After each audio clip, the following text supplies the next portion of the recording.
Foliage is a major part of your landscape, as well as the rolling terrain. I'll start in by getting some grasses in here, and by extension we could paint in flowers if we wanted on these hills, or any other small detail mesh. I'll bring in some different models, both grass and trees, and start out by getting the grass in, looking principally at the grass right along the sidewalk, making sure again that I camouflage the rolling hills against that sidewalk edge. The enemy of our, level bounds here is consistency. We want gentle undulation in everything we see, making sure that there's nothing our eye fixes on that is artificially, hard. I'll go in my content browser and import in a couple of meshes. Clicking on Import, and I browsed over to the 0503 environment folder in the Chapter 5 exercise files.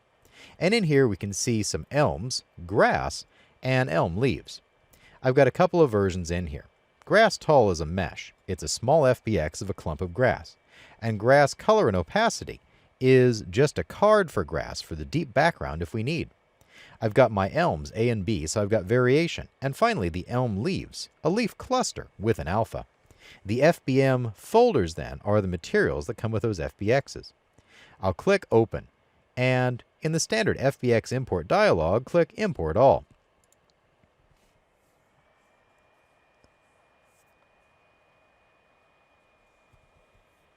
With all those pieces in, I can do some organizing and renaming. I've got branch 0 and 1 and also trunk, and those are just a fairly uniform yellow. I'm figuring these trees are far enough away I'm not going to be able to tell any detail on them. As long as they're a yellow-gray in the bark color, I'll be fine. There's a grass clump color in here, and finally, my grass tall mesh. I'll use my grass tall first. I'll double-click on it and check out its material. We can see it's a grass clump shader called Grass 4 Clump Shader, which I may want to rename. And at the moment, it's kind of a uniform green. I'll double-click on that material. And in here, we can see we've got just basically a color and not much else. What we can do in here is to vary the color of this if we'd like. Looking down, for example, in things like world position. Here's WO and world position, for example. And in this way, we can take one of these coordinates out to devise where that grass goes. Alternately, we can put some noise and some lerps or multiplies on to really vary this. I'm going to leave it alone for the moment and see how it looks as a fairly uniform color. I'll just take this color here and make it a little bit deeper and a little more saturated, a little more green, and I'll click OK. I'll also put in some constants for specular, pressing and holding 1 and clicking in the view graph. I'll pipe this into specular and give it a little bit of a shine, maybe 0.5. I'll also give it some roughness and bring that up fairly high, 0.6 or so, so any reflection is really muted down.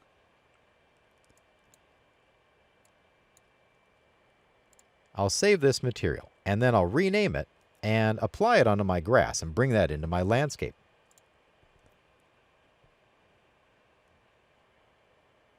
My grass looks good. Right now it's got, blades of grass, and they kind of go in all directions, so it's got some definite volume to it. I don't want any collision on here, and it's not double-sided. These are actually modeled as tubes. If you do bring in grass blades that are simply flat polygons that are bent, you can check double-sided geometry. I'll save this and close it.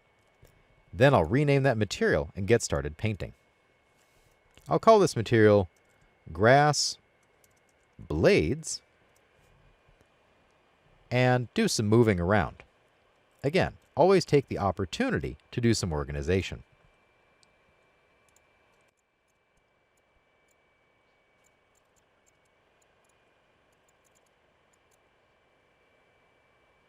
There's a last material in here called Canopy, and this is a function of how I made these trees in 3ds Max. This is a generic canopy material for when they're shown not selected, as a large bubble basically. I'm going to delete it because later I'll put on other materials. Now I'll get my meshes in. I'll go into meshes, and there's my grass. What I'm going to do is to take this grass and bring it into the landscape to paint around.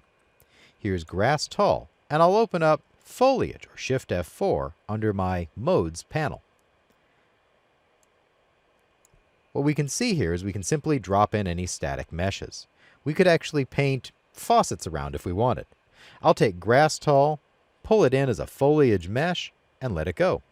What we can see then is we've got a lot of settings over how to handle it. We've got a density and a radius, how close they can get to each other or not. Are they aligned to the normal they're being painted on, or do they have an angle? Are they randomized in their yaw? Yes, I'd like to. This will randomize their rotation around their vertical axis so that we never see the same one facing the same direction. We've also got some variation in scale and Z offset. I'm going to make my minimum scale 0.7 and my max 1.2. So I've got some size variation in here. We've got other things we can play with. Minimum heights, ground slopes if they need to grow on certain areas, and so forth. I'll leave it alone and try some quick painting.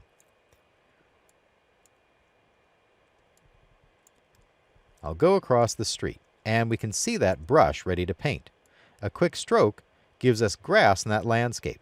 And obviously it needs a light bake, but what we're getting here is that the grass is growing more or less straight up, rotating around, and we can sprinkle it very nicely on the hillside. If you're feeling like you need more density, you can bring up this density, pulling it up higher to add in more grass closer in. What I'll also do is put some grass on any of the really high places on the hill, making sure that I really disturb that silhouette occasionally. So once in a while, we feel like we see large clumps of grass in here. The neat thing about this is that you don't have to stick to one species. You can get in here and add in multiple species in that foliage mesh to paint at the same time. I'll hide the details, and we can see here that I can drag in multiple meshes. So if I want to paint grass tall and wildflowers, for example, in a mix, all we have to do is make sure they're checked, and they'll paint in. Lastly, I can erase, playing with the erase density in here. And this way, when we hold the Shift key, I can erase anything in. For example, I'll hold Shift and take out some of the grass near the sidewalk. I'll paint a little bit more in, bring down my brush size, and go a little bit closer. And so we can really get some custom foliage. And as before, like we saw with the sculpting, we want to add in broad strokes and then detail, bulking out the grass in places, and really taking a sec to check it out every time. I'll open up my view and hit play, and what we'll see here is that I've got, well, decent grass going, albeit in a lot of shadow.